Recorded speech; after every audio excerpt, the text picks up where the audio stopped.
menace, just a menace, just a menace.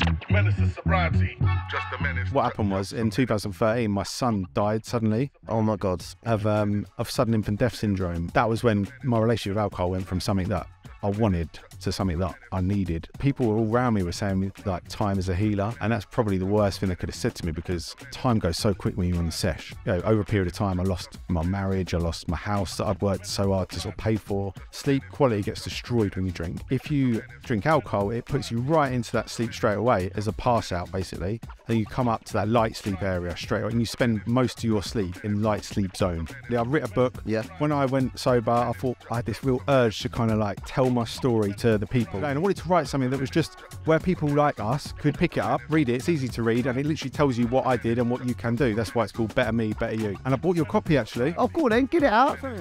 Oh, look, he's got a bag. He's got a bag. Oh, for the people listening, I mean like a carrier bag, not a... Just... Menace is sobriety. Hello, and welcome to another episode of Menace to Sobriety with me, your host with the most, Dan O'Reilly, aka Dapper Laughs. And yeah, we've got another great guest here. But before I get into that, for those of you that have just stumbled across the podcast, I want to tell you a little bit about what you're getting yourself into. This is a fun, no holds barred, true look at all things mental health and sobriety. Personally, myself, I've been going on my own journey. I'm learning a lot about it. I'm feeling positive. I've just hit today 92 days sober, and I've turned into one of these people now that's screaming and shouting about how good they feel after coming to terms with and admitting that they had an unhealthy relationship with both alcohol, drugs and whatever. I also suffer with ADHD, so you'll have to keep up with me, but it plays a big part in a lot of the stuff that we talk about. I've got a group called Men and Their Emotions, and this is the first time I'm wearing one of their jumpers. You should be able to grab one of these in my bio on my Instagram.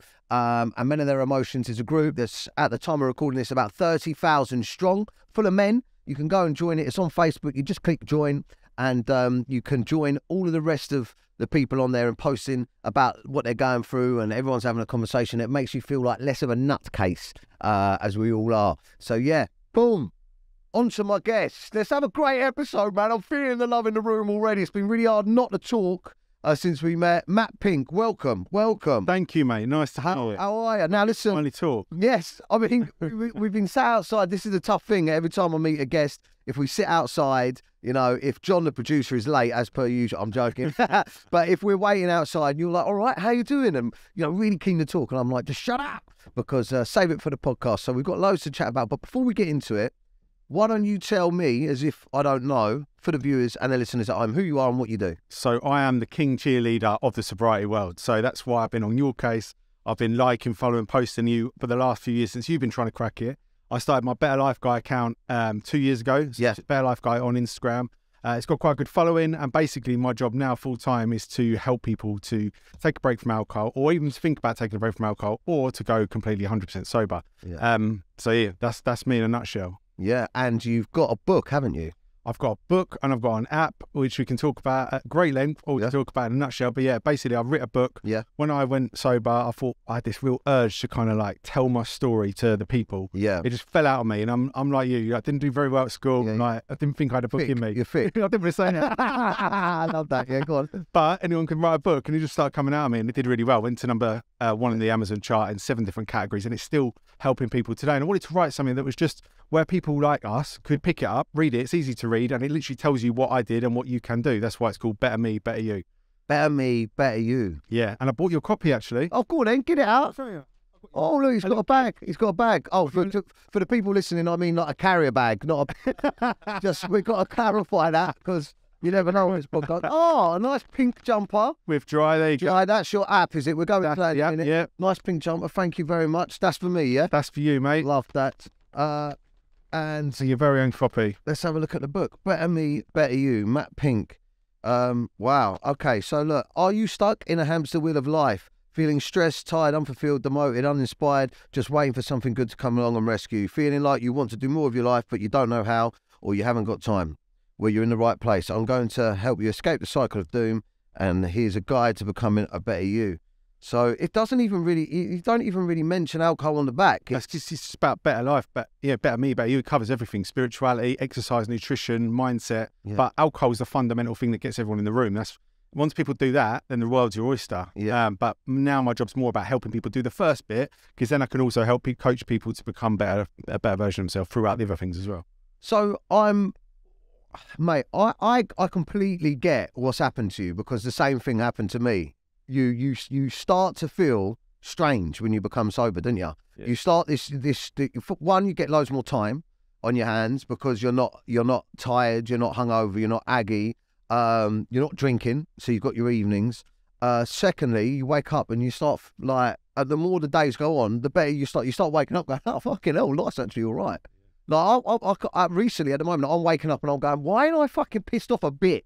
Like I reckon I spent the last, I don't know how many years, 30 years of my life going from some days being good, some days being bad, some days being really bad, some days being all right. And now it's just a steady consistency of calmness. Yeah. And then I guess, tell me if I'm correct in thinking this, that you're like, I want to fucking share this. Yeah, exactly, mate. And I've been through that pain that everyone else has been through that probably listens to this, where you don't know if you're in it or not, but you live that life where you think, I'm tired, I'm stressed, I'm just getting old, I'm putting on a bit of weight. Everything feels like a struggle. And you just put it down to age and the way your life goes. But when you stop drinking, you're like, actually, no, fuck that. No, I'm not, actually. No, I've got more energy. Actually, I can do more. I can go to the gym. I can make progress. My mental health feels better. I'm a better dad. I'm a better partner. I'm better everything. So that's like, you start getting a bit of momentum. And then what happened to me before was I knew that. I'd take a few breaks. I'd take a couple of weeks off. I was getting a glimpse of it. But then I was like getting pulled back in because my mates were out and I was going back on it. But after doing that so long, I'm thinking, actually, once you take a glimpse behind that curtain of sobriety, it really like sticks with you. You can't unsee it. And I think that's what did it for me. And now I'm in it full time. I am just shouting and screaming about it because it's just the greatest gift I've ever given myself. And don't get me wrong, that's just that shit out of the way. I don't want to talk about sobriety for a living, but I do it because I know what doors it opens for everyone. And it's the first thing you need to do to then open, you've got an open door to whatever you want to do in your life. Wow, yeah. So I definitely think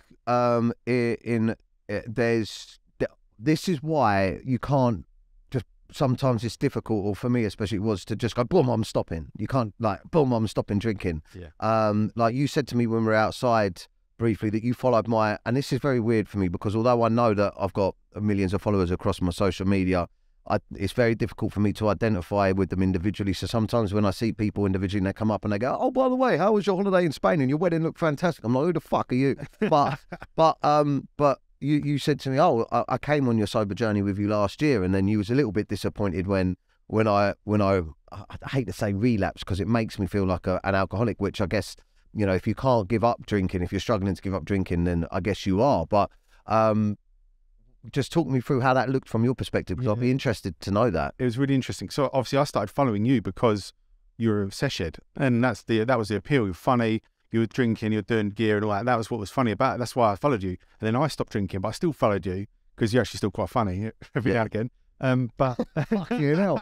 But thanks for tuning in. I'm joking, yeah, God. But then when you started going on your sober journey, I could see it because you were like almost a couple of years or a couple of months behind what I'd done. So you were starting to explore it. And I was like, go on, he's doing the cold water, he's doing the gym, he's smashing it, boxing, he's becoming a better person, he's lit up, you can see from the way he's talking. And I was like cheering you on, sort of going, go on, get stuck in. But equally, I knew that you weren't really committed from what I saw. You didn't really shout out and say, I'm sober. You said, I'm stopping drinking. Yeah. I'm going to stop drinking for a bit. And you so I knew you hadn't really committed. There's this time, I've seen something different. Yeah. You've just from afar and just you've gone, right, I'm sober now. And you've obviously had to go on that journey because some people do. I coach people sometimes. I'm like, if you want to fucking go have a beer, go and have a beer. Like, because then they come to 100% of the time, they come back and they say, that was shit. I wish I'd have done it. But I now know that's done. It's behind me and now I can move on. So that's what it looked like for my... Yeah, I mean, just to, I know I want to get into you, but just to close sort of that bit on me, I'll tell you where I'm at and where I was at then, and I think a lot of people will probably be able to relate to this out there that are listening. And what it was that was stuck in my head was I still felt that I was missing out. I'd given up drinking because it was unmanageable. My relationship was falling apart from me being pissed or hungover and rude, and the occasional sessions and the drugs were really damaging my mental health. My anxiety was bad. So then I was coming off it and going sober and feeling good. But then as soon as I was feeling good, I was like, oh, I feel like a beer. But that long stint that I'd done as sobriety was after a big fallout. And then I was like, right, I'm going to come off the drink. And I was like, oh, I'm missing out. I still felt like I was missing out. And then Christmas came and I knew that I had my stag do. And I was like, do you know what? I'll just come back and all I'll do is I'll drink on special occasions. But it went straight back to every opportunity I could. I was back on the drink and then slowly back onto everything else. But this time around, I always thought to myself, the only way I'd ever lose everything is through drink and drugs and that. And when things started to go wrong again, this time around, when I come out of it, I managed to get a week, managed to get 2 weeks, managed to get a month. And then I was like, fucking hell, I'm free of it. I'm not missing out. I'm free of it. And I think once my mindset changed, you can really start enjoying it. Yeah, you're 92 days now, so you cracked it, and you did it over Christmas. Yeah, I've done it through Christmas. How was that? I was all right, actually. My wife doesn't really drink. Shelley doesn't really drink. Her family occasionally used to like to have a big piss up, but no one really, you know, like I said, I felt free of it. Like every Christmas has been fucking drama, to be honest with you.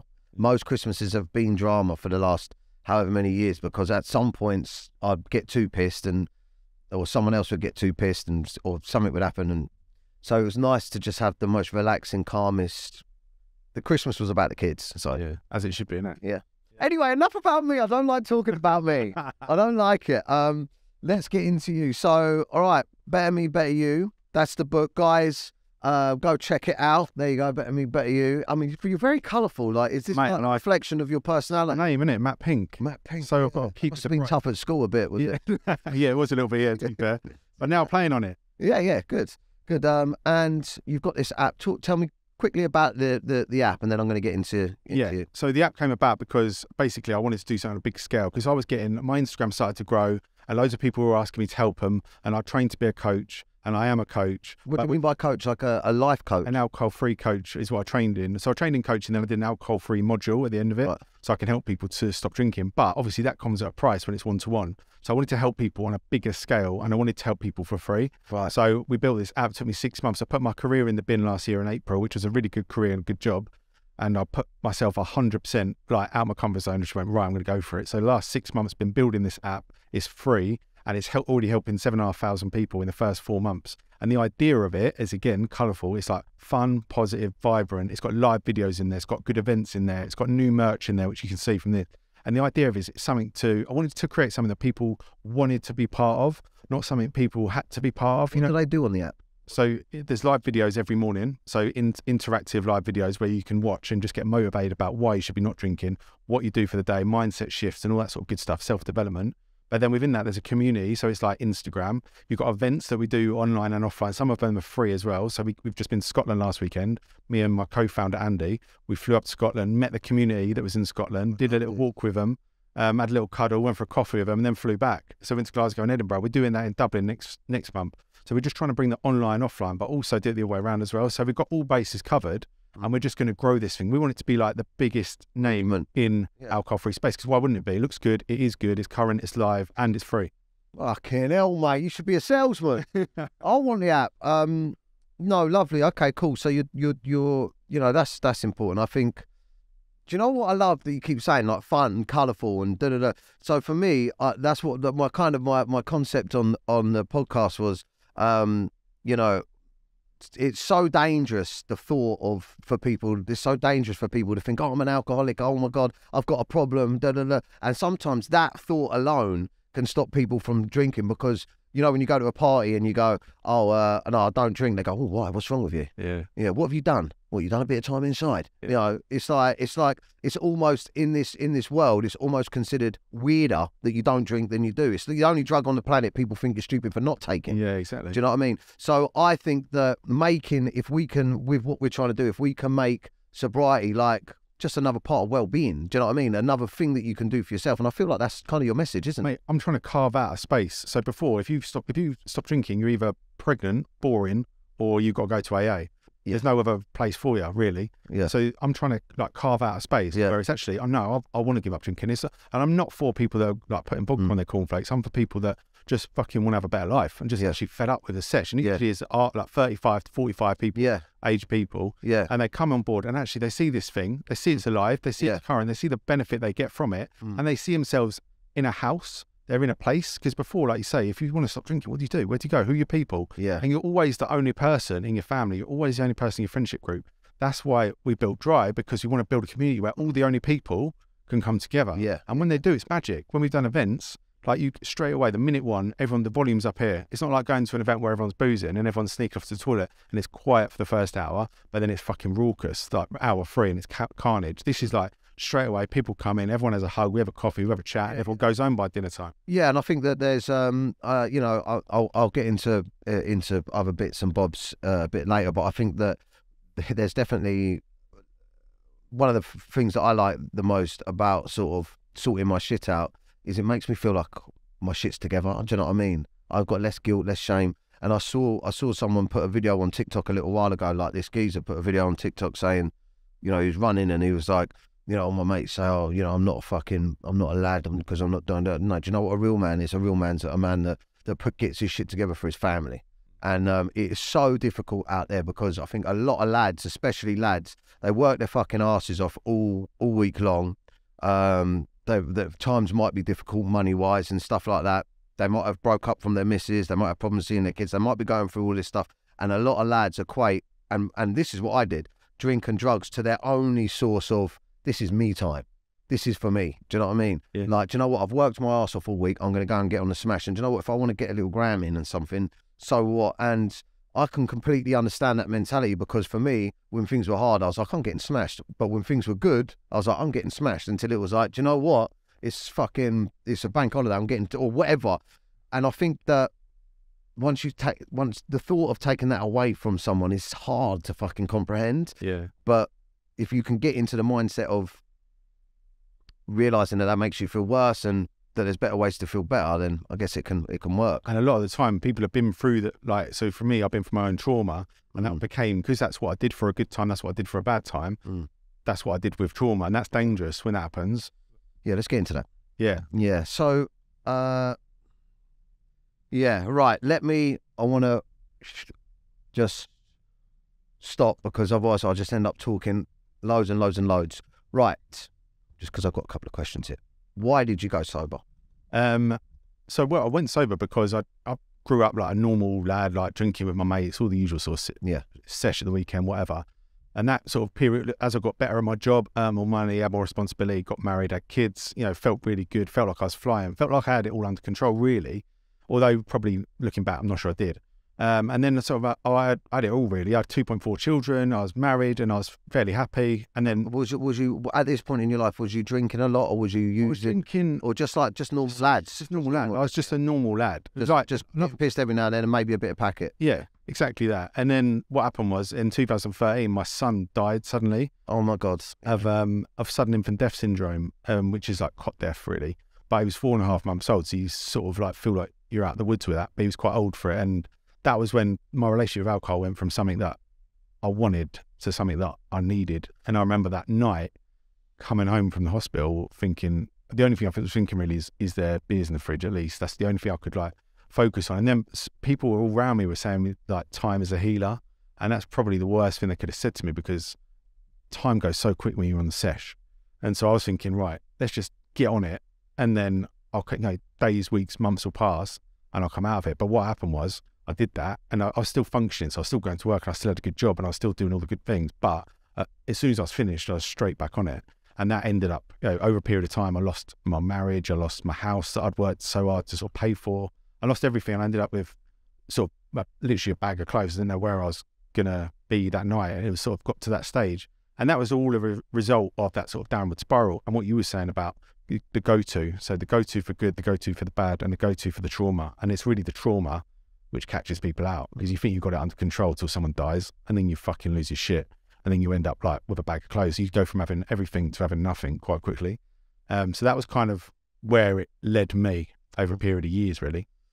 Oh, first of all, I'm sorry that happened to you, man. How old were you when you lost it? Was it your son? Ago. Yeah, 10 years ago. I was 29. It was just for my 30th, yeah. 29, and what was your boy's name? Rocco. And, oh, sorry, mate. That's really cut me up. I know it's not I'm sorry, man. Sorry, yeah, man. Sorry, I'm really sorry that happened to you. As a father, I can only, sorry, that's really got me. God, I don't know why that's got me so much. I'm really sorry, mate. because you're a dad, mate. Oh. Yeah, and do you sometimes think to yourself, like, that you're lucky that you survived that? Yeah, but I didn't give a fuck if I didn't. That's the difference. I was playing dangerous game, really. You know what it's like. You know exactly that's why you're upset, because you've got kids. Yeah. Something happens to your girls, yeah, God forbid. You don't know what it's going to do to you, yeah? I was on a spiral, mate. I was out of control. And I was like, do you know what? If I do this, who cares if I don't make up? Who cares if I don't make up? Literally, I don't care. And it's a dangerous game to be playing, but yeah.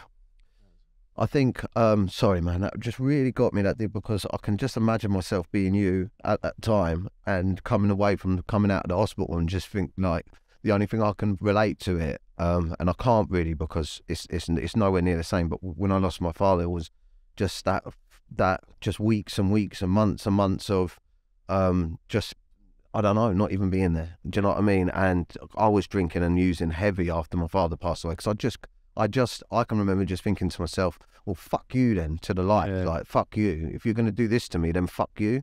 And I think you got such an important message. Like, one thing that I'll definitely take away from what you said out of all of that was, it's all well and good drinking and doing drugs. Like, a lot of these lads out there are drinking and doing these drugs to cope, but you don't know what's around the corner that could tip you right over the fucking edge. And Kirk, on the first podcast I'd done, said the same thing, that once he found his father, the first thing he done was call his dealer. And so just talk to me about how much did that, sorry, that's still got that lump in the throat, man. Oh, so, yeah, I feel your pain. But the good thing is that, the positive thing is that that pain now is, that pain, somehow you've managed to use that pain to turn that into strength. How quick did that escalate? And you know? Yeah, it was over a long time, mate. It was over a long time, like probably 5 years I spent sort of trying to get my shit together, but yeah, you're just getting on it all the time. And the sessions were getting longer. The amount of drinking was getting more. I started smoking again, like all that sort of shit. Downward spiral, classic downward spiral. Yeah. And then on the day where I had my clothes in my bag and I was in a bar in Regent Street, I used to I was there all the time anyway. And I had a mad experience where, because I felt so lost. And this is where like my spirituality really started, because I didn't know what to do really, because I'd been to see a therapist. My work had put me in the top place in London to see a therapist. Didn't really get on with it. The only time I found sort of comfort was I went to see a spiritualist a couple of months before all this shit, all the rock bottom happened. And she told me that he's like a reoccurring spirit. He's been Who's this? a spiritualist, or like a medium. What, and he just walked past and saw you? No, sorry, I've dotted around. But this a couple of months before that, a couple of months before the rock bottom incident, I was sort of lost so bad. I went to see a spirit, like a medium. Oh, okay. I booked an appointment, went to see a she didn't know who I was or anything. I just thought, fuck it, it's worth a try. I was so low. And I thought it was a load of bullshit. I thought, my mum had been, my sister had been before to these things, where you go, and they're like, yeah, they're going to tell you great aunties there or whatever, some nonsense. But went in, she started telling me she could see like this woman, and she was holding a baby, and she's pointing the baby towards me, but she's behind me. And I was thinking, what the fuck? And then she said, he's all right. She wants to know he's all right. He's a reoccurring spirit and all this like mad stuff. And I was thinking, fucking hell, proper, like, I was just started crying my eyes out the whole time. Anyway, that was the first time I've been to see a spiritualist, or had to step into the world of spirituality, and thought there's something bigger at play. Yeah. Anyway, fast forward a few months later, where I've been kicked out of my house, had nothing, walking the street, bag of clothes outside this bar in Regent Street. Oh, right. So now everything's fucking falling apart. You're on your ass. You've got a bag of clothes. You're homeless, essentially. Basically, I didn't know where I was staying with someone's house, didn't know whose. And I was outside this bar in Regent Street. Then this guy come up to me out of nowhere, and he was mad. I was with my mate Ryan, we're having a fag outside. And he come up to me and he goes, I need to tell you something. You need to stop doing this. And he was pointing to like smoking, drinking, drugging. You need to stop all this thing. You're a successful man. You've got a successful lifeline. You're going to live till you're 97. You're going to do a lot of good things in the world. But you need to stop. Once you stop doing these things, all great things will happen to you. And he was telling me about because my daughter's name is Lily. And he was like, you're close to a flower. I'm getting a flower. I can't think of the name, but it's a flower. It's flower. You're seeing a girl and you need to go with her. She's good for you. And the letter K's coming up. And I'd met a girl on Tinder called Kirsty. Anyway, on the back of this experience, which was like half an hour long, by the way, and just blew me out of the water. I was like, what the fuck? I felt like I'd been put back on the track, if you like, because I was so lost. It felt like someone had gone, right, just give up that. And fucking smash it. Yeah. And I knew I smashed everything I did before, and I'm going to smash this. So I felt a bit like revived, and I chased up the little K. I ended up moving in with Kirsty that week. We're now married, and we've got our own daughter. So it was all because of that moment of spirituality. And the weird thing is, going back to the woman I did who did the medium reading for me at first, when I left there, I was crying my eyes out and I said, can I come back to you? Because this is the first time I felt like relief. And she held my hand and she went, don't worry, darling. If we need you, we'll come to you. And I was like, and I didn't think anything of that until a few months later, this geezer stopped me in the street, and then that happened. And ever since that's happened, now I'm aware of all, the numbers, the robins, all the white feathers, all the shit that flies around. And you just have I've got this great sense of comfort now that he's all right for a start. And also I've got this fire inside me, this fucking almost anger, but like motivation to go and live that life, to be successful, to be 97, to be a good dad, to be a good person, and to give back. And so I've managed to channel that trauma into something positive, because really that's the only choice I had. Did you ever find out who the guy who stopped you in the street was? No, I didn't. No, it was weird. He disappeared as well. And he actually gave me he held my hand with a note on it. So the whole time he was talking to me, he had this like little screwed up bit of paper in it. And all the stuff, because he was going to me, you've got no brothers, he was speaking really fast, you've got no brothers, you've got 2 sisters, you've got no brothers, and he was repeating it. And then he was like, K, get the letter K, flower, close to flower. Anyway, when he went, undid the bit of paper, and it said, no brothers, 2 sisters with my sisters' names. It said flower equals Lily, and it said K equals Kirsty. I was like, what the fuck just happened? And now I'm in my book, I talk about spirituality because, I'm not religious in terms of I don't think there's one God. There's a fucking universe out there that's looking after all of us, and everything that's happened is supposed to be there. And I've even found now some gratitude in what's happened to me, because now I think, because I had to go through that pain, I'm now in a position to help potentially hundreds of thousands of millions people change their life. And that was my purpose, that was my path, and that's what I'm going to live it. Oh man, there's so much to take in. I'm sorry, man. That's like, it's amazing. And I've often said on my social media many times that if you're going through something right now that's really difficult, you can take 2 things from it. One, if you're going through something that's really difficult that you can't see a way out of, or you can't understand why you're going through it, you can take 2 things from it. One, it could be the universe's way to just check that you deserve better, check that you're strong enough to deserve better. And 2, imagine what you can do for other people that haven't experienced that yet. You know what I mean? With what you've experienced, imagine what you can give to other people when they're going through it. And that's what you're doing. You lost your son. You were an alcoholic and you're drug abusing, alcohol abusing. You lost your missus. You lost your house. You lost your job. And somehow in the pit of despair, at the bottom of it, you went, no, do you know what? I'm actually going to be the fucking geezer. I'm going to sort my shit out. And I think that's commendable, mate. Let me shake your hand. Yeah, no, that's what drives me, because, like you're going to get load of shit, and I get load of shit because I'm there fluffing around on Instagram going, stop drinking, stop drugging. People call you a cunt every single day. You got to just wear it. Yeah. And actually what drives me is knowing that a lot of them people that are doing that now, and I've been in the game long enough, they've come back around, and I've had messages from people that have called me a cunt, and then 6 months later, they're just to let you know, sorry about that. I've actually been watching videos ever since, and actually I've stopped boozing now myself, and actually I'm living a much better life. Yeah, so and purpose. I always say it. I always say, my message, like you said, my message for people is not for people that can go out and have the occasional drink or the occasional party or the occasional sesh or whatever, and it doesn't affect their lives. My message is for people that know that they're in an unhealthy loop that they're struggling to get out of. And you just fucking hell, like you said, you don't know what's around the corner. You don't know what's going to hit you. Fuck me, that was deep. And I'm sorry that I feel kind of a little bit guilty. I feel a little bit guilty that I was crying over your loss in your moment there, but it really did touch me. And I think that's it's Jacob, wasn't it? No, Rocco. Rocco, fucking hell. And I fucked it. And Rocco, sorry. And the pain, what I'm trying to say is what Rocco's given you, and obviously what I've just felt, you can use it for good. And yeah, exactly, mate. And also now I've gone on to have more kids since that, which was its own fucking battle, by the way. Like when you're going through that first 4 months of having a new baby boy, and obviously you're shitting yourself every single day and night while watching over the crib, etc. Yeah. Which by the way, I drank and sort of seshed through that to get through it. But just had a new baby, and actually I've been sober for that, and it's been a completely different experience. But what I'm saying is, I actually use that experience to now be a better dad, and I'm probably my boys and my kids are everything to me. Yeah, everything. I've always said they are.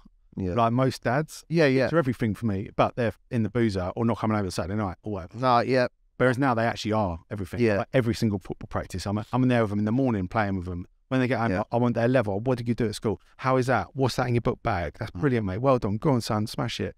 Like at the school gate, giving them a kiss goodbye. Have a good day today, mate. Like everything, like you are doing the school runs. Like you just said. Yeah. I mean, I've got to hold my hands up and be honest. And this is something that I harboured a lot of guilt about. My social, 2 or 3 years ago, my social media did not. What I was putting out on social media did not match what was going on behind closed doors. What I was putting on social media was snippets of me being a good dad, and then the rest of the time, behind closed doors, I was there. Sometimes I wasn't there. I thought I had the right to spend nights out and do whatever, and then be hungover and pass them an iPad on a Sunday.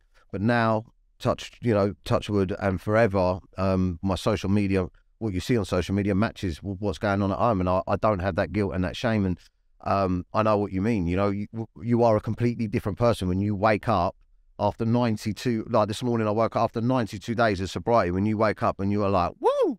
How are you doing? What are we doing today?" Do you know what I mean? What's going on this? Like now, my weekends consist of this. What do you want to do this weekend, man? What do you guys want to do? Not going, "Oh, do you know what? I'm not going to be able to handle taking them swimming on a Saturday morning. Babe, can you do something?" Because I'm out on a big one Friday. And I think that one thing that I'd definitely say, and one thing that me and you can definitely say now, from this moment forward, or for me, from 92 days ago, how sober are you? How many days? Nearly 1,000 days on Sunday. 1,000 days on Sunday? Yeah. Oh, my. Yeah, 2.5 years. Wow. Does it get better and better? Yeah, it gets easier. That's what I'd say. That's actually an important point. So I jump in there. Please. Because otherwise I won't stop fucking. I want people to know that, though, because like the way to explain giving up booze or sesh, whatever, is like, think of it like you were going to start playing the guitar tomorrow. It's fucking hard. It's fucking hard for the first few weeks or months. But then after 6 months, you sort of start smashing it, and then you're away. Or think of it like an ex-partner where if your missus breaks up with you tomorrow, you're going to fucking hurt for the first few weeks and months. But after 6 months, you're probably with someone else. Do you know what I mean? And you've forgotten about it. It all goes away, and it's exactly the same thing. When you give up, you've smashed it. 92 days over Christmas, over New Year. You've already got it in the bag from before anyway. You've absolutely smashed it. So I think the thing to note with that is when you get to a year, and a year's the big milestone for me. I celebrated that. I had a cake, balloons, everything. Did a load of lives around it. Ever since I've done that, I've sort of put it to bed as what it is, and I've lived my life as normal life. Yeah, I don't want to, like, I'm not, a year and 2 weeks, a year and 3 weeks. No, because then you're living, I guess then you're living as like someone that's giving something up where you just want to live. Exactly. Yeah. Actually, when I said to myself, when I go to 1,000 days, I'm going to retire my days. I'm not even going to talk about it anymore. I'm just going to give it up. That's a good idea, yeah. Yeah, because I'm fed up of it, and I don't want to be, and although AA's got a great place, I think it wasn't attractive for me because I feel like you're clinging on to that. I'm an alcoholic. I'm 92 days. I'm not, and it's sort of like it's plotting you up where you don't want to be. Whereas what I'm doing and creating the space and what we're doing with Dry is like, where do you want to fucking be? Let's be forward facing. Where do you want to be in 6 months? Let's fucking get there. Stop drinking, start exercising, start moving. Let's fucking get there. Yeah. Positive. No, we don't need to know how many days you are after 1,000. It's finished, isn't it? Yeah. And I like that because that's definitely a big intimidating thing about giving up drinking. Why'd you give up drinking? Oh, because, just because you want to stop drinking. I mean, I went to an event last night called The Dinner where it's like high net worth networking event where everyone sits down and gets to know each other and we see what synergy of businesses you have around there. And I reckon there were 60 people there, and my table of 10, 2 of them were drinking. And I asked around the table, I said, how many of you guys here are sober? And like all the other 8 people went, like, it weren't like they drink occasionally. All the other 8 people went sober, and I was like, oh, right, like, how long, how many days? And like half of them were like, no, we don't have, I just don't drink because it's not productive. Yeah. I just don't drink because, I get twice the amount out of a year, and I think that, the more that we can talk about it being like just a cool thing to do rather than a massive, you're giving up something that was really bad. Like, look, it's just starting something that's good. Yeah, exactly. And I said to you, like, imagine you've been successful in everything you've done up to now. I'm excited to see where you take your life now because I think actually it's 10 years you get for the price of one. I think that's genuinely what it is. I'm saying to myself, right, I'm starting Dry. I'm going to the next 10 years, I'm going to look at it like a boxing career.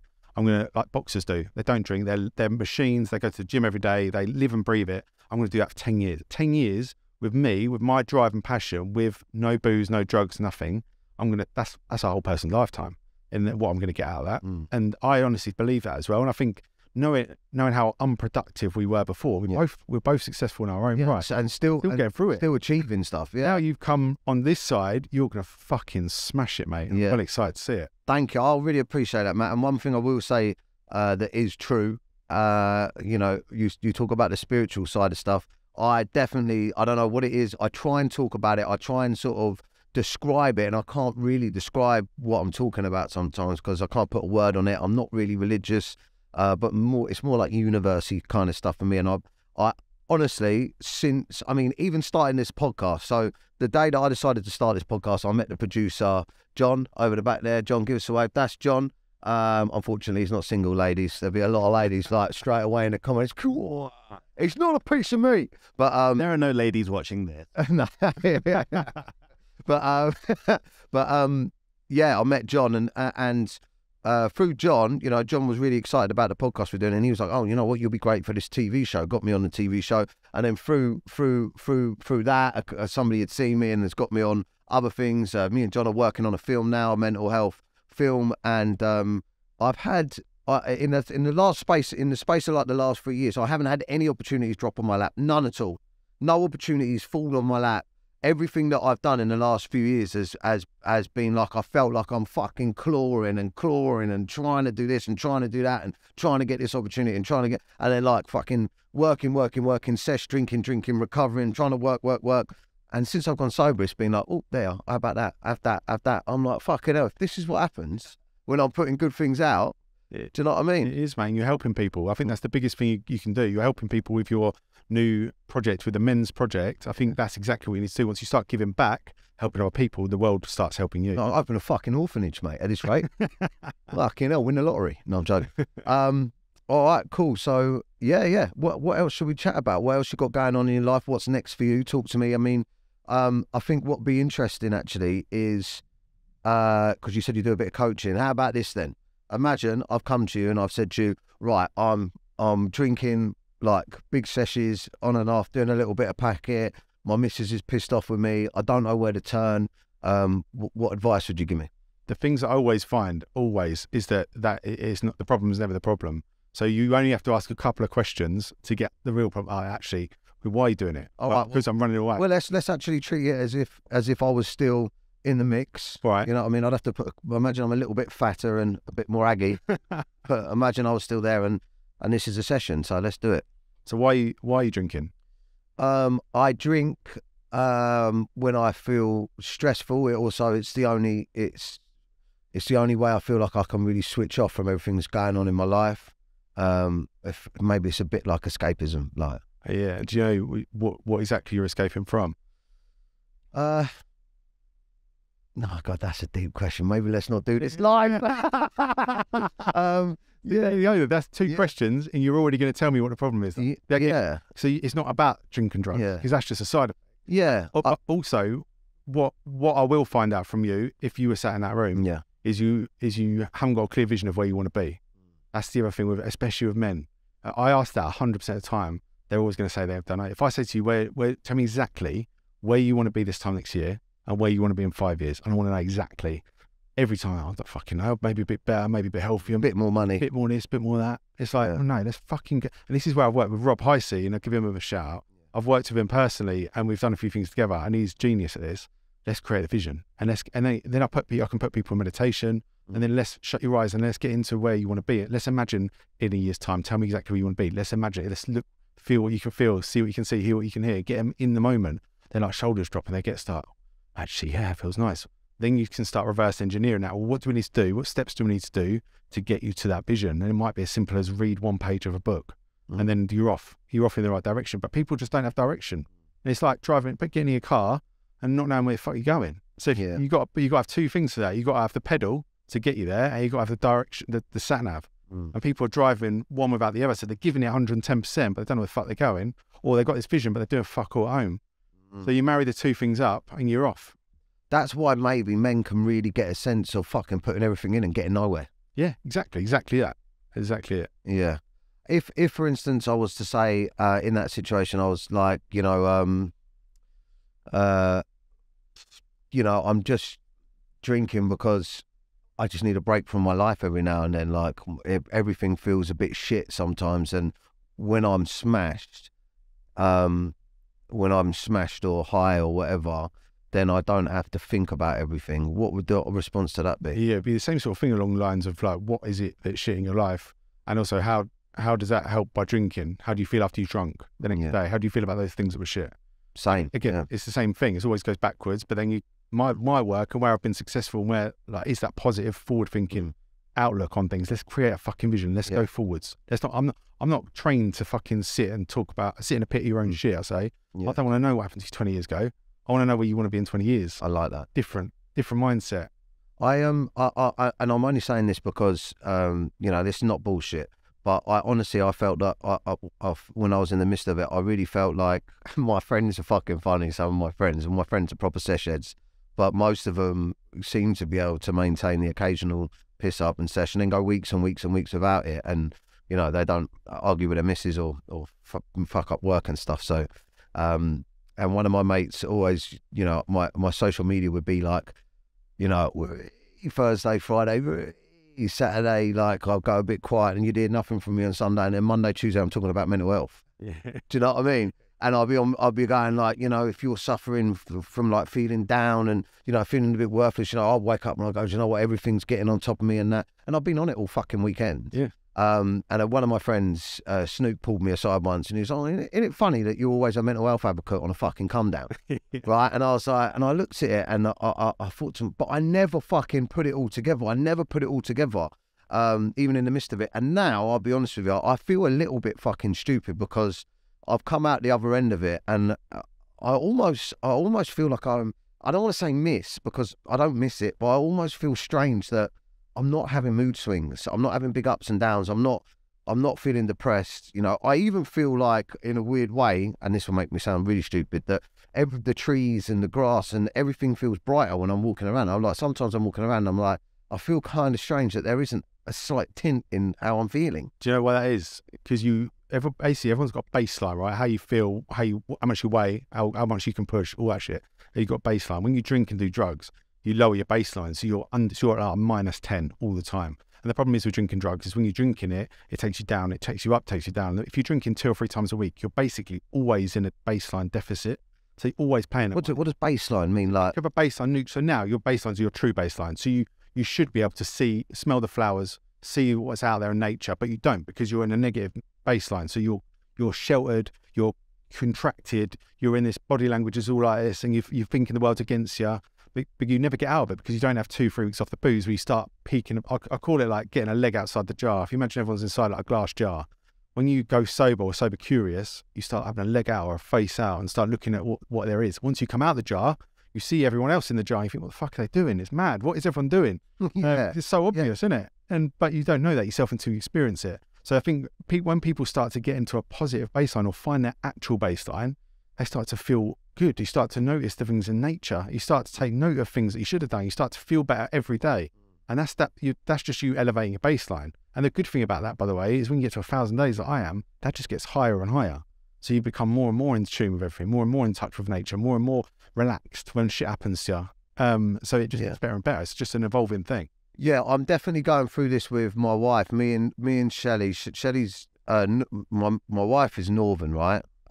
So she's like a nutter anyway. She's like hardcore, and she's like, right, let's all fucking give over. She's, when she goes, but she's like, she's sort of some weird mix of like a hot, strict teacher.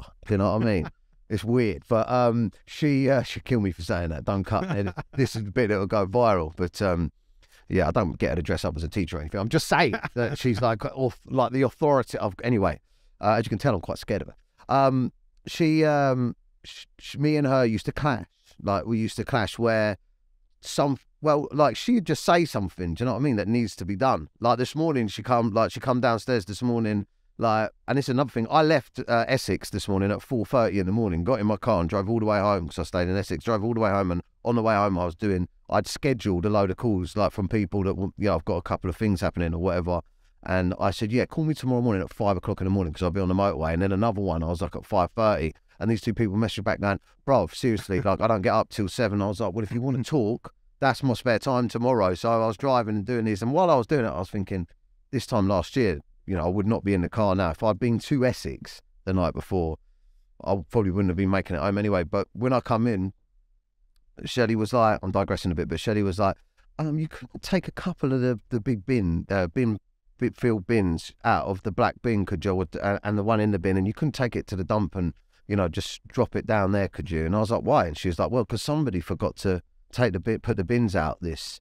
And I weren't clocking it, you know what I mean? I was like, what do you mean someone forgot to take the bins out? Well, that's stupid, isn't it? Yeah, whoever's job that is stupid. And I'm going like, because I'm a bit thick, I'm going along, I'm going, yeah, that's well done. Now we're fucked. Like, the bins are going to be filled for a couple of 2 weeks. Yeah. And the person whose job it is ain't really got many jobs. It's like literally just the bit. And then I was like, hold on a second, it was funny.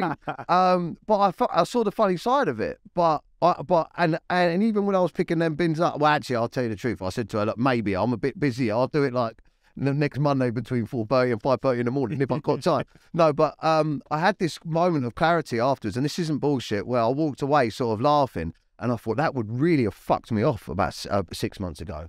That really would have got under my skin. I would have gone, well, do you know what? Fucking you take the. That's the sort of twat I was, because I was always aggy. I was always kind of hungover and felt like selfish, self-indulged. Yeah. And now, honestly, I'm just like sort of floating around thinking, surely I should be more aggy than this. Yeah. Like, it's weird. I literally did a post on that last night on Instagram about relationships. I said, isn't it weird how all these stupid arguments you have where you feel frustrated or you feel angry, it's all because you're tired and you've had a few beers all the time. And actually, when you stop drinking, it sort of slowly dissolves. And now, me and my missus just don't ever cross words. But before, you're always tired, you're aggy, like you say, and it always happens. So I completely agree with you. And that will only get better as well. Yeah. Well, there is still the occasional thing, do you know what I mean? But no, actually there isn't. I think since I've been sober, we haven't. You know, I looked for it. Yeah, I'm like, I was then. I was like, I'm pretty sure, because like, I always used to think she was a bit of a knobhead, do you know what I mean? That's what I think we're like as men. We're hungover, we're on a come down, we've been out all night, and your missus wakes up and you're like, yeah, I'll come here, give us a kiss. And she's like, no, do you know what? I'm getting a little bit annoyed of you not being, and you're like, fucking hell. Do you know what I mean? Yeah. Well, you want me to be a dad? Twat. It's like, but yeah, I don't know where else to go with this, mate. We've spoke about so much. Let me get, because I've got all these questions, but I never seem to go through them because we, oh no, let's not do that one. Right, what strategies, and I mean, right, that's a good one. You're 1,000 days in now. Do you still get temptation at all? No. Joe, one thing I'd say to everyone listening to this, alcohol-free beers just changed the game for me. Oh, mate, they actually taste like beer now. Unbelievable. Like, when I first went, I thought it was just Beck's Blue. I thought it was shit, and Beck's Blue is shit. But there's so many good beers now. And what I did when I first went sober was I'd go to Tesco or Sainsbury's or whatever, and I'd find the alcohol-free section in the aisle, and I'd spend a while like picking it, and I'd go and pick, I ain't tried that one, take that back, have a nice glass when I got home Friday night, have a beer. You don't feel like you're missing out, and they're so good. That for me, literally, I was smashing them. I was having like 10, 20 at a weekend, and now the difference is I have them because I want to feel like a grown up, and I want to have a drink. So it's like, not that I need it to pretend that it's a drink. Do you know what I mean? So that's been a massive strategy for me, and I've absolutely loved that. But generally, what I'd say, you touched on the morning thing, and like you find this space, like 5 a.m. becomes a thing. Before you flat out, you're not going to go there. Now, and this started right at the start for me, and I wrote my book pretty much in that 5 till 7 window before getting the tube to work, before doing a full day at work, before being a dad, whatever. I'd written a book. Like, so I was writing 500, let's just write 500 pages over a week and break that down by day and do it at 5 o'clock in the morning. And he's suddenly smashing it. And I read a book called The Miracle Morning by Hal Elrod. And it's like, it's for people like us, not hard to read. And but he talks about the morning routine, how you can get the morning routine right. And in 30 minutes, you only need 30 minutes to do it. So it'd be like, do 5 push-ups, write 3 lines in a journal, make sure you eat something healthy. You know, it's like 6 things, 6 pillars kind of thing, but all in 5-minute windows. And that changed the game for me. I was like, hang on a minute, just that 30 minutes in the morning changes everything. And that's one thing that stuck to me. So that's one of the things I leverage. So if I'm having a tough time or feel like shit or whatever, I'm drinking alcohol-free beers, I've got my morning routine right. I go to the gym every morning, and I said this on my Instagram this morning. I went to the gym this morning. I didn't want to go. I didn't want to go yesterday morning, but now it's just part of what I do. It's like taking the kids to school. It's like eating your lunch. It's just what I do. There's no negotiation. It's like I've plunged it into my routine. That's just what I do. So I've got such a good set of habits.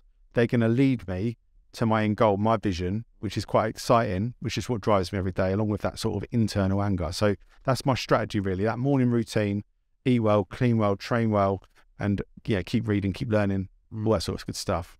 Yeah, I think that there's power in that. And man, my life is my morning.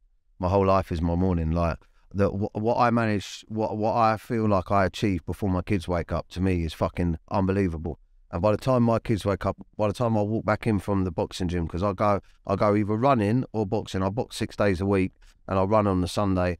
And when I walk in through them doors, and the girls are downstairs getting into their school clothes, and I'm like, I've scheduled my day, I've written in my diary, I've sorted my emails out, I've put my content ideas together, I've had my workout, and I walk in, and I'm like, all right. And all that is possible because you've had good quality sleep, and we only touched on that, but sleep quality gets destroyed when you drink. Even just a couple of drinks destroys the quality of your sleep. What do you mean? So you're not actually getting a proper... So you sleep in cycles, right? So you've got light sleep, deep sleep, you've got REM sleep. You sleep in these sort of 90-minute waves.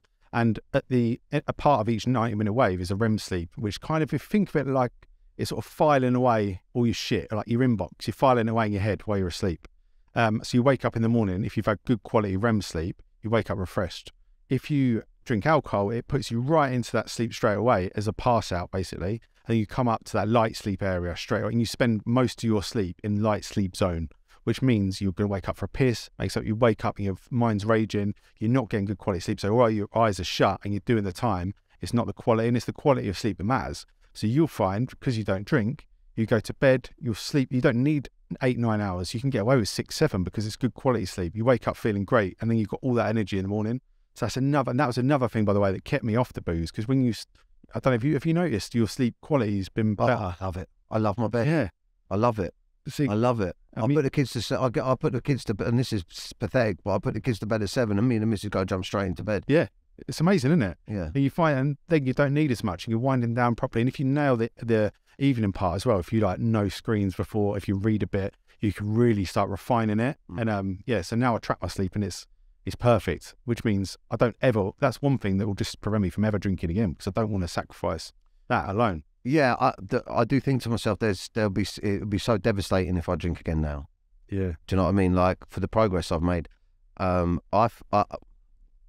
it's weird because my ego is completely different. Whereas when I was drinking, my ego is different. Like, I don't think I'm better than anyone, but I feel like I've got the upper hand on people being sober. Yeah. Of course, in business, definitely. Yeah, definitely in business. How old are you? 39. Yeah, same age. No, 38. 39, same age as me, which is really common.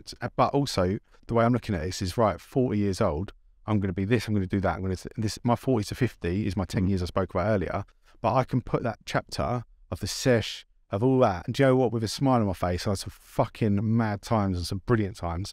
But what's your craziest sesh? Oh, mate, I can't say I've got but yeah, I mean, I've done some bad things. Yeah, we all have. Yeah, not as bad as Kirk. Not as bad as Kirk. No, I was saying to you outside, Matt, that I had such a weird experience, and the geezer might be out there watching now, but I dropped my daughter off at school this morning, and her teacher was like, "Oh, Mr. O'Reilly, can I just have a chat?" And I was like, "Yeah." She was like, "Oh, last night I walked in, and my partner, I could hear your voice in the lounge, and my partner was watching your podcast with Kirk Norcross," and I was like, "Oh my God, mate, the stuff we were talking about in that." But no funny stories you can give me, or I think that do you have fond memories of it or not? Do you know what I have fond memories of? Really, it's the boozing rather than the sesh, because that always just ended in like weirdness. Yeah, proper weirdness. Whereas, and it's all the anticipation in it. It's the building up to the stag do, to the wedding, to the Friday night, whatever it is. When you get there, it's not as good as that. Was what I struggled with at first. But I can honestly say, like you, I've completed it, and I'm happy to put that chapter of my life behind me. It entailed a lot of grief, entailed a lot of drama, it entailed some fucking hilarious times, some really shit times, but it's done. Yeah. And now I'm looking forward 40 to 50, I'm going to smash the arse out of it. Who knows what will happen after that? Yeah. Well, you plan on staying sober though, right? Yeah, I plan on staying sober, yeah, but I always say to myself, and it's quite an interesting outlook, and it's just what works for me, is I say to myself, like, this boxing, this 10 years, this 40 to 50, I'm going to smash the arse out of that. And that's to see where that takes me. I've got a vision of myself living abroad in Spain, all the family around me, nice warm weather, really healthy, fit. I don't know whether that entails a glass of wine or not, but I've got the way it keeps me sober is I know that I can do 40 to 50. I'm going to smash the arse out of that. Because when I get to 50, I might go, do you know what? I've fucking caked up here. I'm done really well. I've helped fucking millions of people. I'm going to go and move to Spain, never see anyone again and have a glass of wine.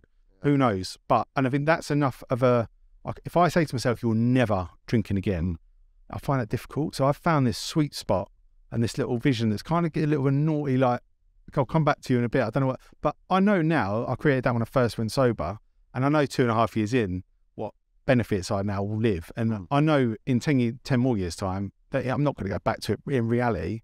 But that's I understand what you mean. It's a way of keeping that fear of it's over away. Yeah. I get that. I think you know, just going back to what you were talking about just before we wrap up, because we're close on the time. But just going back to what you said about, you know, when you were writing your book, doing a little bit a day. I think that there's definitely power in doing a little bit of something in the morning. You know, like I've listened to a lot of famous comedians, and they're saying, like, if you can just do 20 minutes writing stand up 20 minutes, like something like fucking 7 or 8 shows, you know, shows worth a year. And it's very difficult to focus on writing. I don't know what you're like, John, mate, because he's a stand up comedian as well. But writing, I'm a late night guy. Yeah, okay, Yeah, like 12 to 2. Like, oh, well, yeah. Yeah, but I think I'm inspired to actually get up before like 11. Yeah, because I always message him. We're writing a screenplay at the moment. I always message him like 5, 6 o'clock in the morning. He gets back to me about 11. I'm like, this is fucking part-time shit. But like, if there's something that you want to achieve out there, just getting a little bit of it done daily can really push it, can't it? Can it? Definitely, man. Yeah, 100%. And I'm still doing that. I'm writing another book, which I don't know what. It's more about the men's side of things. I've just started doing it as a hobby, and out of that, I started doing some men's. I'm doing a thing called Off the Sesh. It's like a subscription, because I wanted to help as many men as I can, actually coach them. But my coaching's expensive, one-to-one. So I wanted to create something that was a lower price, that I could create a group of lads, and I could help them all by doing group sessions. So that's come out of me just writing a book, which I don't even know if I'll ever publish, but that's what I do in the morning. It just keeps your mind active and it keeps you motivated. I love that. Well, listen, thank you, Matt. Where can they find you? We'll get it up on the screen. Have a look into the camera there. Tell them where they can find your book, where they can find you, and where they can find the app. So the book is on Amazon. It's called Better Me, Better You. You'll find that. It's $9.99. You'll find me online at Better Life Guy on Instagram and on Facebook. You'll also find the Dry app, which is completely free to download. You can get that from the Apple Store or Google Play. And you can also find it at betterlifeguide.com or dryapp.com. Wow. There was some really interesting stuff in there, Matt. Do you know what? This is mad, this podcast, isn't it? It's mad. Like, thank you so much. I just want to say that, you know, giving me your time, sharing some intimate stuff with me as well. That was deep. That hit me, but we managed to also have some fun with it. But yeah, that really hit me. And I think the same as when Kurt came on, yeah, being able to be open about things to help other people is great. Yeah, you remind me, I feel like we've got a very similar thing going on here. Yeah. I think it would be dangerous if we had met back in the day. Definitely. You know? We did. Yeah, maybe. I don't know. You never know, do you? But yeah, thank you. And maybe come back on again and we'll see how you're getting on. But thank you for sharing all your wisdom, man. Thank you, mate. Appreciate it. Keep up the good work. Thanks, Matt. All right. Thank you very much, guys. Mate, listen, before we go, make sure that you subscribe. If this is the first time, check out all the other episodes. Let me know in the comments if there's anyone interesting that inspires you that you would like to get onto the podcast. Go and check out our group, Men and Their Emotions. Follow me and the guests on Instagram and give us loads of feedback and share the podcast. If you're going through a tough time at the moment, please don't suffer in silence. Feel free to pick up the phone and contact any of these helplines. I personally, myself, at one of my darkest points, contacted the Samaritans, and it completely changed my outlook and got me out of a really deep, dark place. A problem shared really is a problem halved. So if you don't feel confident talking to those around you, check out any of these organisations and give them a call. This is my Facebook group. Just simply search on Facebook, Men and Their Emotions. It's for men only, but once you're in there, you can talk anonymously about your problems and help others and just feel a little bit of community. So come join the conversation, Men and Their Emotions, on Facebook. Thanks for watching. Menace is sobriety. Just a menace, just a menace.